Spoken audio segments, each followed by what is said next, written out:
Jerome Powell, the man trusted to protect our economy, could be headed to prison. And it all just came out because Tulsi Gabbard blew the lid off of a secret intel order that Barack Obama never wanted you to see. Now, this wasn't some policy disagreement. This was a covert directive issued after Trump won in 2016 that overrode actual intelligence, and it helped spark a global lie. This was a lie that triggered years and years of chaos, and Powell may have helped cover it up. Now, ask yourself this, guys. Was he a neutral Fed chair, or was he really a deep state accomplice protecting the very machine that tried to destroy Trump's presidency before it even began? Well, we got the timeline and we have the tapes. We got the whistleblowers, and today, Tulsi Gabbard's stunning revelations. They're not just exposing Obama's actions, Brennan and Clapper. They're pulling Jerome Powell right into the fire. So, of course, I'm going to show you the exact moment that Jerome Powell could have spoken out, but he didn't. Then I want to break down the rate hikes, the market manipulation, and, of course, the Fed's silence during the Russia hoax years, and why this all points to one thing: complicity. Guys, we're also going to reveal exactly what Tulsi Gabbard just sent to the DOJ and why Trump is ordering full declassification, and the one chilling phrase that Obama's team used to deflect the entire scandal. So get ready, guys, because this is not just about politics.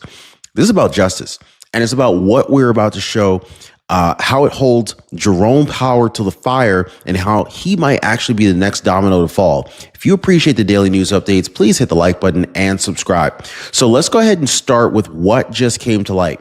Tulsi Gabbard, God bless her, now serving as Director of National Intelligence under President Trump, has declassified a document that changes everything. I mean, it's a directive dated December 9th, 2016, issued by none other than Barack Obama himself, just 1 month after President Trump won the election. Now, let that timing sink in just for a second, okay? Because just 2 days before, on December 7th, the official U.S. intelligence stance was clear. Russia had not tampered with vote tallies, right? Russia had not changed the outcome of the 2016 election. But then, all of a sudden, without warning and without evidence, Obama ordered a brand new intelligence assessment, overriding the conclusion of his own agencies. Ask yourself this, guys.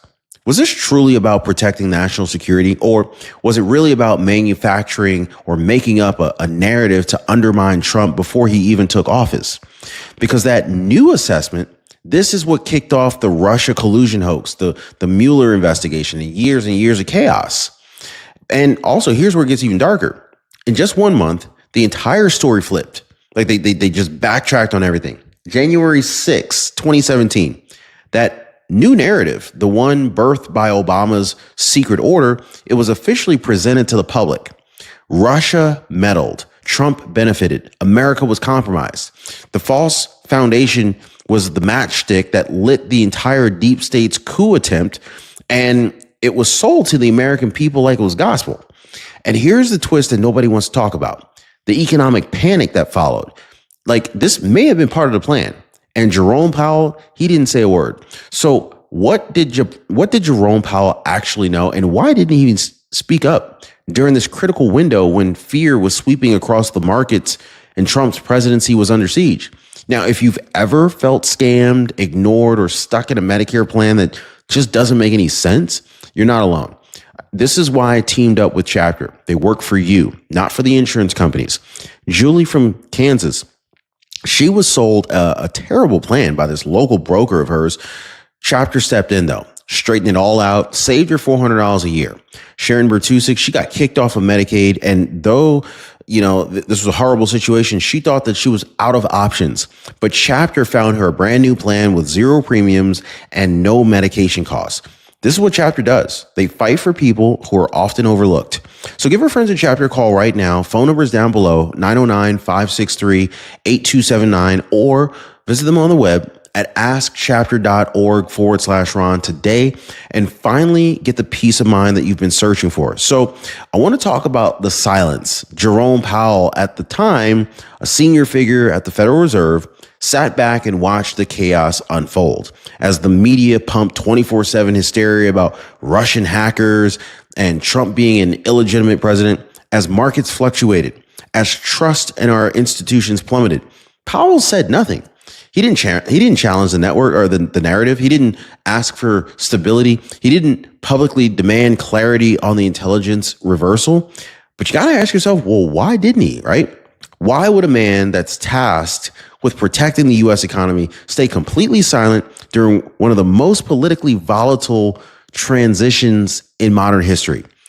Now, this is where the stakes really rise. In 2017, just months after President Trump's first term, the Federal Reserve began raising interest rates. And then they did it again in 2018. And again, 3 hikes in less than 18 months. They claimed it was about cooling inflation. But inflation wasn't spiraling. Trump's economy was booming. Unemployment was falling. Consumer confidence was soaring. So let's ask the hard question. Were those rate hikes based on data or were they based on fear? Fear manufactured by Obama's intel order and reinforced by Powell's silence? Because if Jerome Powell knew the intelligence was politicized, if he knew the entire Russian narrative was being cooked, and if he used the environment to justify economic tightening, then this wasn't just monetary policy. This was economic sabotage. Sabotage that slowed Trump's momentum, dented the dollar, and in retrospect, it aided the narrative that Trump's presidency was illegitimate and unstable. Now, it's one thing to be a bad economist, like you suck at your job, right? But it's another thing completely entirely to be a silent partner in a deep state operation to derail a sitting president. But of course, it gets worse. Tulsi Gabbard says there are tapes. She already sent evidence to the DOJ. Names are named. Clapper, Brennan, Jerome Powell's name keeps on surfacing. Guys, stay 3 steps ahead. I left my free breaking news newsletter link down below. It drops the real story when the rest are still guessing. And I left it for you guys in the pinned comment. So get my free breaking news newsletter right now. Link in the pinned comment down below. But now this is where the story really crosses from scandal into potential felony. So Tulsi Gabbard, she's now formally referred evidence to the Department of Justice. Not speculation, not rumors, actual documents, testimony, and yes, tapes. She said it flat out. We have proof that senior Obama-era officials lied to Congress. We got it on record. Names? Well, John Brennan, James Clapper, James Comey, all of them accused of manipulating the narrative and misleading lawmakers under oath. But let's pause for a second, because there's a name that's missing from that list. Jerome Powell.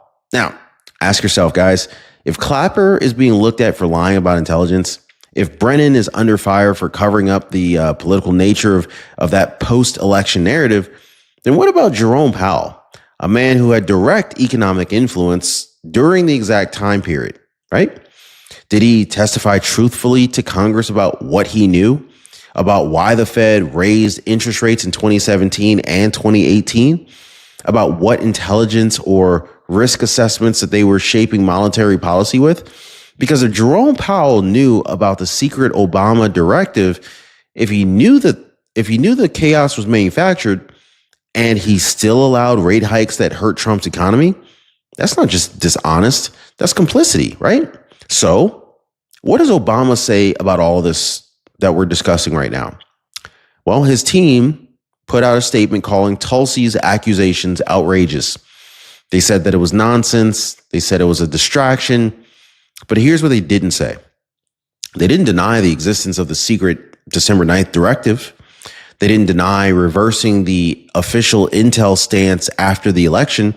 And they sure did not deny that the entire Russia narrative was built on the new assessment, not the original one. So now, why dodge the specifics? If Tulsi's claim is so outrageous, then why not just say, hey, President Obama never issued such a directive. The intelligence wasn't politicized. No one lied. They won't, because they can't. And Tulsi's not backing down.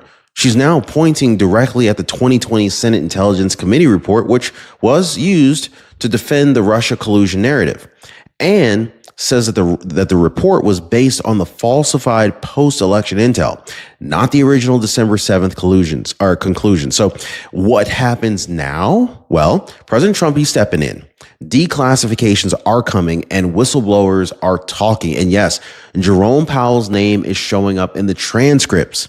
So now I want to go ahead and shift to what's happening right now. President Donald J. Trump, yes, the sitting president of the United States, he has recently ordered full declassification of every document tied to Obama's post-election intel order as of July 22nd, 2025, and the fallout that followed. Because Trump knows what this really was. This wasn't just a smear. This wasn't a political ambush. This wasn't just a political ambush. It was actually camouflaged as intelligence. And it was deployed to kneecap his entire presidency before it even started. And now that Tulsi's exposed the source, now that the tapes and testimony are flowing in, Trump is doing what the previous administration refused to do. He's shining a light on the lies. And make no mistake, this isn't just about setting the record straight on Russia. Trump is determined to expose how that lie impacted your wallet, your retirement, your economy. And that's where the whistleblowers come in. Multiple sources, including former intelligence analysts and even Fed insiders, they're now stepping forward. Tulsi confirms Powell's name has appeared repeatedly in sworn depositions. That's right, guys. The former chair of the Federal Reserve is being named by people who were in the room when the Obama administration reversed intel reports, when policy decisions were shaped, and when economic fear was weaponized against the incoming Trump administration. So here's a real question.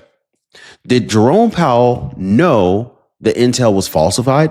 Did he privately acknowledge the panic was politically engineered? Did he still sign off on economic tightening anyway, knowing that it could damage President Trump's momentum? Because if he did, that's not just unethical, it's criminal. So now we've pretty much reached the breaking point. Like, guys, let's stop dancing around this thing. If Jerome Powell knew about Obama's secret intel directive, if he knew the original December 7th assessment which said that Russia didn't interfere, if he watched the post-election panic unfold and still let the Fed raise interest rates under some false pretenses, then we're no longer talking about policy. We're talking about criminal exposure. Let's be blunt. Perjury. If Jerome Powell misled Congress about what he knew and when, we're talking about market manipulation. If he used panic from falsified intel to justify policy moves, collusion with political actors, if he acted in sync with Obama-era officials to deliberately undermine Trump's economy, because the timing wasn't random. The silence wasn't accidental, and the consequences, they were devastating. President Trump had the economy roaring by 2019 despite it all.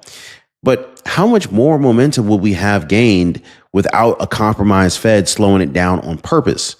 How much more growth, investment, and confidence was stolen from the American people, all to sustain a lie? And so this brings us to the question that nobody can dodge anymore. Was Jerome Powell a neutral, fair Ched just following the data? Or was he part of a coordinated deep state effort to sabotage President Trump through fear, lies, and weaponized economics? I mean, you can't ignore it. You can't unsee it. You have to choose. Because if Tulsi's evidence holds, if Jerome Powell's name continues to surface in these DOJ investigations, I'm going to go ahead and tell you right now, the man who once ran America's central bank could become the next in a long line of Obama-era officials facing prosecution and possible jail time. So if you believe Jerome Powell needs to be investigated, drop a comment below right now and say, investigate Powell. Now, if you believe that this intel reversal was part of a deep state coup, I want you to hit the like button, share this video, and subscribe, because we're not done exposing this at all. And most importantly, YouTube thinks that you're going to love this next video that just popped up on your screen. It connects the dots in this next story, so do not miss that. Click that video right now. This is not over. In fact, it is only the beginning.